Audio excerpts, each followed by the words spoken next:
మన ముకుందాలో Christmas and new year offer విఏపై ఫ్లాట్ 10% తగ్గింపు. వివరాలకి సంప్రదించండి. గురుగారు నమస్కారం. గురుగారు మహాదేవ. గురుగారు 2026లో సంతానపరంగా కూడా మనం మాట్లాడుకున్నాం గురుగారు. అందులో కొన్ని రాష్ట్ర వారికి చాలా బాగుంది, సంతాన సాఫల్యం కలుగుతుంది అని తెలియజేశారు కదా గురుగారు.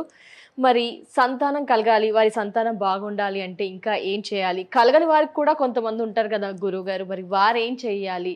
ఎలా సంతానం చూసుకుంటే కనుక ఇవాళ రేపట్లో చాలా మందిలో ఈ సంతానం లేని సమస్య పెరిగిపోయింది. మరి దీని గురించి మీరు ఏం చెప్తారు గురుగారు? ఏం చెయ్యాలి అంటారు?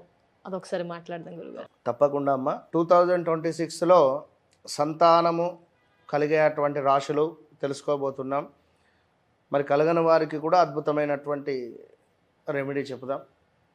సో 2024లో వృషభ రాశి వారికి సంతాన యోగము ఉన్నది అని బల్ల గుద్ది మరి చెప్పినటువంటి దాఖలాలు ఉన్నవి. ఖచ్చితంగా వృషభ రాశి వారికి సంతానం కలిగినటువంటి దాఖలాలు కూడా ఉన్నవి, చూసాను గురుగారు. ఖచ్చితంగా. సో అదే విధంగా 2025లో మిథున రాశి వారికి సంతానం కలిగినటువంటి దాఖలాలు ఉన్నవి.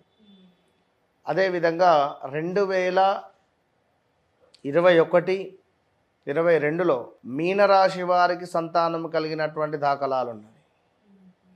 మీనరాశి వారికి 22, 23లో అబార్షన్ అయినటువంటి సందర్భాలు ఉన్నాయి. కన్సీవ్ అయి మిస్క్యారీ అయినటువంటి దాఖలాలు ఉన్నాయి. సో ఇప్పుడు చూస్తున్నట్టయితే ముఖ్యంగా తులారాశి వారికి, మేషరాశి వారికి సంతానం అయ్యి మిస్క్యారీ అయ్యేటువంటి పరిస్థితులు ఉన్నవి. జాగ్రత్త. గడిచిన రోజులలో జరిగినవి 2025లో వీరికి. సో మరి 2026లో సంతానము కలగబోయే రాశి ఏదయ్యా అంటే ముఖ్యంగా మీనరాశి. మళ్ళీ మీనరాశి వారికి సంతాన యోగం ఏర్పడబోతూ ఉన్నది అనడంలో ఎలాంటి అతిశయోక్తి లేదు. కర్కాటక రాశి వారికి 100కు 200% సంతాన యోగం ఉన్నది. మీనరాశి వారికి 100కు 200% సంతాన యోగం ఉన్నది. అదేవిధంగా తులారాశి వారికి 100కు 200% సంతాన యోగం ఉన్నది. కన్యా రాశి వారికి 100కు 200% సంతాన యోగం ఉన్నది. ధనస్సు రాశి వారికి 100కు 50% ఉన్నది. మకర రాశి వారికి 100కు 90% ఉన్నది. కుంభరాశి వారికి లేదు. జాగ్రత్తగా ఉండండి. సింహరాశి వారు జాగ్రత్తగా ఉండాల్సిందే. వృశ్చిక రాశి వారు జాగ్రత్తగా ఉండాల్సిందే. మిథునం వారు జాగ్రత్తగా ఉండాల్సిందే. సో వృషభం వారికి కూడా సుమారుగా ఒక 2-3 నెలలు, జనవరి, ఫిబ్రవరి, మార్చిలో కూడా కొంత కన్సీవ్ అయ్యో అనేటువంటి పరిస్థితులు ఉంటుంది. ఎందుకంటే రీసెంట్గా ఒక 1-2 ఇయర్స్ అయింది పిల్లలను, కానీ ఇక మళ్ళీ 1 ఇయర్ లోపే కన్సీవ్ అయ్యానా అనేటువంటిది ఆ భగవంతుని ప్రసాదానికి, వాస్తవానికి అది ఎవరు ఏం చేయలేని పరిస్థితి కనుక అలా ఉండే ఛాన్సెస్ కూడా ఉంటుంది. అబార్షన్ చేయించుకున్నచ్చు. సో ఏది ఏమైనప్పటికీ కూడా సంతానము అనేటువంటిది ఒక మెట్టు మనం పైకి ఎక్కే పరిస్థితి. అదృష్టంగా భావిస్తాం. కొందరికి సంతానము కలిగిన తర్వాతనే అదృష్టం కలిసి వస్తుంది. అందులో ముఖ్యంగా నాకు సంతానం కలిగిన తర్వాతనే నాకు అద్భుతమైనటువంటి యోగం ఏర్పడింది. సో ఇట్లా చాలామందికి ఉంటుంది. కొందరు అనుకుంటారు నా దగ్గరికి వచ్చి, గురుగారు మా బాబు పుట్టిన తర్వాతనే నేను చాలా డౌన్ఫాల్ అయ్యానండి, నా కూతురు పుట్టిన తర్వాతనే నేను చాలా ఇబ్బంది పడ్డాను. పిచ్చి పిచ్చి మాట్లాడకని చెప్తా. ఏం మాట్లాడదు అట్లాంటి మాటలు అని చెప్తా. ఎందుకంటే అది తప్పు. నా కూతురు పుట్టిన తర్వాతనే నేను చాలా పోగొట్టుకున్నానండి, నా కొడుకు పుట్టిన తర్వాతనే నేను చాలా డౌన్ఫాల్ అయ్యానండి. నువ్వు డౌన్ఫాల్ కావడానికి నీ కొడుకుకి ఏం సంబంధం? నేను యాక్సెప్ట్ చేస్తున్నా, నేను నా కూతురు పుట్టిన తర్వాత నేను టాప్ పొజిషన్కి వెళ్ళాను అని, బాగుంది నాకని.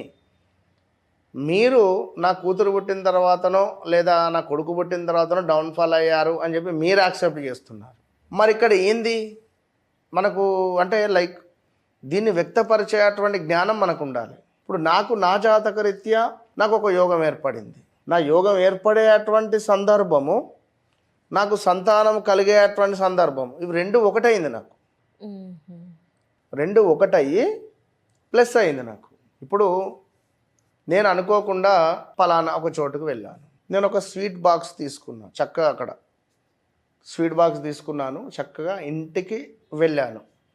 ఇంటికి వెళ్ళేటువంటి సమయానికి ఇంటి ముందు సుమారుగా ఒక 5-6 జతల చెప్పులు ఉన్నవి.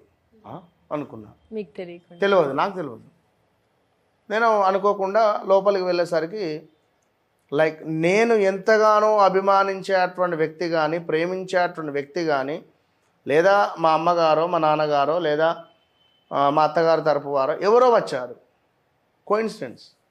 ఇప్పుడు నేను పట్టుకపోయినటువంటి స్వీటు అక్కడ తీపి మిగిలి కలిసి వచ్చింది కదా. అవును గురువు గారు, గెస్ట్లకి ఇప్పుడు నేను పచ్చిమిరపకాయలు తీసుకొని వెళ్ళిన, ఉదాహరణకి ఇక్కడ తీసుకువెళ్ళే క్రమంలో వాళ్ళు వచ్చారు అని అర్థమైంది ఆ పాయింట్. అవును గురువు గారు, అది కలిసి రావడము అనేటువంటిది మన దీని మీద ఆధారపడి ఉంటుంది. నాకు నా జాతకరీత్యా అద్భుతమైనటువంటి ఒక యోగం ఏర్పడింది. మామూలు యోగం కాదు అది. నాకు నా జాతకంలో దగ్గర 3-4 యోగాలు ఉన్నాయి. అందులో ఒక యోగం ఏర్పడింది, సంతోషం అనుకున్నా. సో అదే క్రమంలో సంతానం ఏర్పడింది. సో ఎవరైతే బాగా లేరు అని అనుకున్నారో ఆ క్రమంలో మీ జాతకరీత్యా నీచపడినటువంటి గ్రహానికి సంబంధించినటువంటి యోగం ఏమైనా ఉందో, ఏలినాటి శనిలోనే ఎగ్జాక్ట్లీ మీకు సంతానం కలుగుతుంది కొందరికి. మరి ఆ క్రమంలో ఇట్లా ఏర్పడిందా? రాహు పీరియడ్ 18 సంవత్సరాలు. మరి రాహు మీకు నీచలో ఉంటే ఎగ్జాక్ట్లీ రాహు యొక్క పీరియడ్ స్టార్ట్ అయ్యే క్రమంలోనే సంతానం కలిగితే 18 సంవత్సరాలు ఇబ్బందే. పుట్టినటువంటి పిల్లానికి నీకేం సంబంధం? నీ జాతకరీత్యా నడిచేటువంటి దశ మీద ఉంటుంది. కనుక మనం అట్లా చిన్నపిల్లలపై ఎలాంటి నిందలు వేయకూడదు, తప్పు. సో ఏదేమైనప్పటికీ కూడా 2026లో సంతానానికి సంబంధించినటువంటి వారు ఎవరైతే ఉంటారో సో తప్పకుండా వారికి సంతానము కలగాలని మనస్ఫూర్తిగా కోరుకుంటూ, ఇంకా సంతానం బాగుండాలి అని కోరుకుంటూ తప్పకుండా ఇక్కడ ఒక విషయాన్ని చెప్పదలుచుకున్నాను. నా అనుభవపూర్వక నేను చాలామందికి ఇచ్చినటువంటి సంతానం కోసం ఇచ్చినటువంటి అమోఘమైనటువంటి తంత్రం ఇది. నేను రాసుకొని మరి చెప్తున్నాను. ముందుగా మీ ఇష్టదైవతను పూజించుకోవాలి, గ్రామ దేవత అదేవిధంగా కులదేవతను మనస్ఫూర్తిగా వేడుకోవాలి. అటు పిమ్మట నవగ్రహాలను వేడుకోవాలి. తర్వాత ప్రతిరోజు సంతాన రాజగోపాల మూలమంత్రాన్ని దంపతులు ఇరువురు కూడా సాధ్యమైనంత ఎక్కువ సార్లు జపం చేయాలి.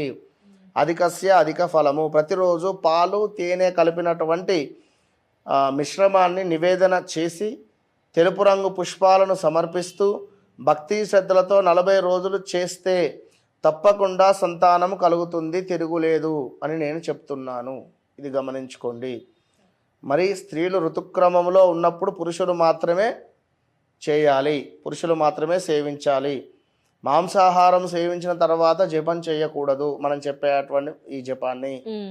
సో సంతాన రాజగోపాల మూల మంత్రాన్ని చెప్తున్నాం, వినండి శ్రద్ధగా. ఓం శ్రీం హ్రీం క్లీం గ్లౌం దేవకీ సుత గోవింద వాసుదేవా జగత్పతే దేహి మే తనయం కృష్ణ త్వామహం శరణం గతః. ఓం శ్రీం హ్రీం క్లీం గ్లౌం దేవకీ సుత గోవింద వాసుదేవా జగత్పతే దేహి మే తనయం కృష్ణ త్వామహం శరణం గతః.